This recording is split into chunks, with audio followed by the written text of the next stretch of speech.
నల్లగొండతోనే ఆపం. ఎక్కడ దొరికితే అక్కడ బదాలు నిలదీసి మీ కథలు చేస్తాం.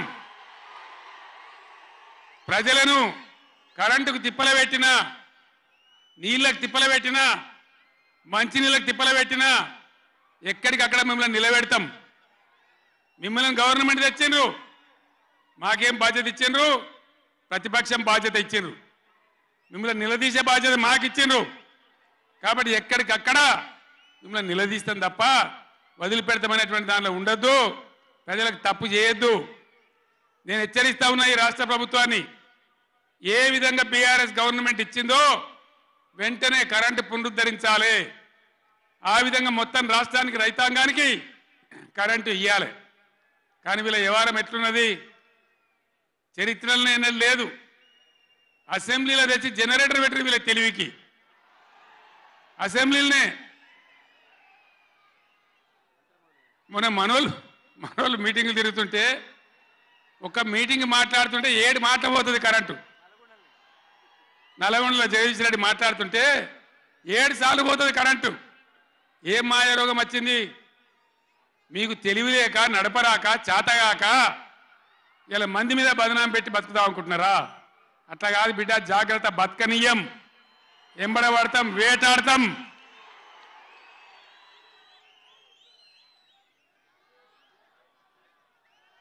ఏం పనులు చేయాలి వీళ్ళు? మేము చేసిన కాడికి మేము చేసినాం. మేము చేసిన ఫలితం కండార చూసినాం. తెలంగాణ ఒకనాడు ఏడ్చిన తెలంగాణ 3 కోట్ల టన్నుల వడ్లు పండించింది ఇదే తెలంగాణ. 3 కోట్ల టన్నులు. ఏం బీమారి వచ్చింది నాకు అర్థం కాదు. రైతు బంధు ఇస్తానికి కూడా సాధన అయితే లేదా? ఇంత దద్దమ్మలా? రైతు బంధు కూడా ఇయ్యరా? నియమ ఇస్తే ఇచ్చినవి, ఇవ్వకపోతే ఇయ్యలే. ఇస్తే ఇచ్చినవి, ఇవ్వకపోతే ఇయ్యలే. అన్నదాతలను పట్టుకొని, రైతులను పట్టుకొని రైతు బంధు అడిగాను చెప్పుతోని కొట్టున్నట్టవా? ఎన్ని గుండెలురా మీకు? ఎట్లా మాట్లాడతారు? కండకావరమా? కన్ను నెత్తికొచ్చినాయా? ప్రజలని నానేది అట్లా? ఒక్క మాట చెప్తున్న, జాగ్రత్త. నోడు దురిసి మాట్లాడటోలారా, చెప్పులు పంటలు పండించే రైతులకు కూడా ఉంటాయి.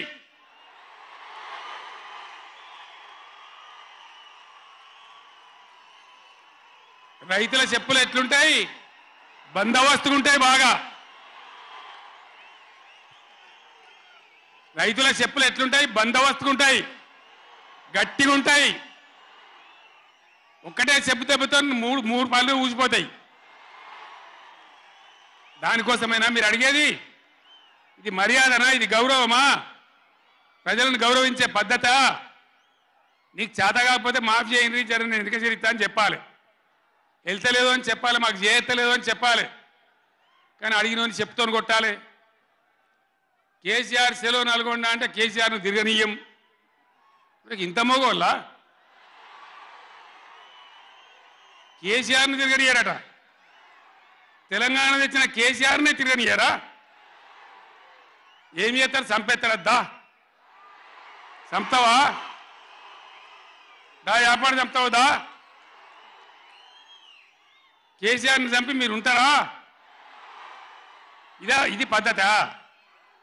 ప్రతిపక్ష పార్టీ తప్పకుండా ప్రజల సమస్యల మీద వస్తుంది, ప్రజల మధ్య అడుగుతుంది, వాదన చెప్తుంది. నీ దమ్ముంటే మేము చేసిన దానికన్నా ఇంకా మంచిగా చేసి చూపి. కరెంటు మంచిగా ఇచ్చి చూపి. ఆగమాగం అడివడివి ఇష్టం వచ్చినట్టు ఏం చేయాలి? అలా పాలమూరు ఎత్తిపోతల పూర్తి చేయాలి, దాని గురించి మాట లేదు. ఖమ్మంలో సీతారామ ఎత్తిపోతల పూర్తి చేయాలి, దాని గురించి ముచ్చట లేదు. ఇంకా గురుకులాలు ఎక్కువ పెట్టాలి పేద పిల్లల గురించి, ఆ ముచ్చట లేదు. కరెంటు మంచిగా ఇవ్వాలి, ఆ ముచ్చట లేదు. మంచినీళ్ళు రావాలి మంచిగా. రాష్ట్రంలో చాలా దిక్కులు తిప్పలైతా ఉన్నది, పట్టించుకునే నాతులు లేడు. ఇంత మాయలమే ఇవన్నీ మాయం చేసి బలాదురుగా తిరుగుతామనుకుంటున్నారా? తిరగని ఏం జాగ్రత్త అని చెప్తా ఉన్నా. తప్పక నిలదీస్తాం, ఎండగడతాం. ఇంకో మాట ఈ ప్రభుత్వాన్ని ఈ నల్లగొండ సభ నుంచి నేను హెచ్చరిస్తా ఉన్నా. ఇవాళ గోదావరికి ప్రధానమైన ఉపనదే ప్రాణహిత నది.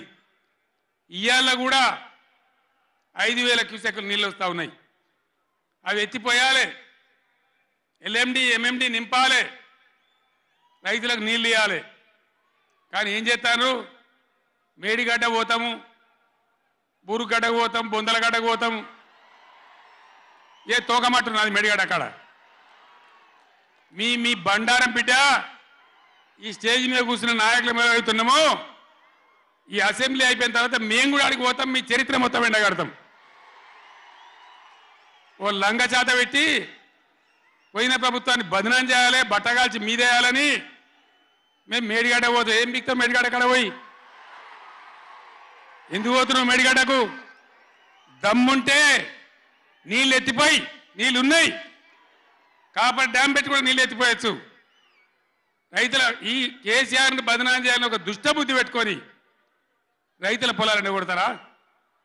ఇలా బంధు పెట్టిన మైబాద్కు నీళ్ళు వస్తలేవు, డోర్నగర్కు నీళ్ళు వస్తలేవు, సూర్యాపేటకు తుంగతుర్తికి మునిపొచ్చిన నీళ్ళు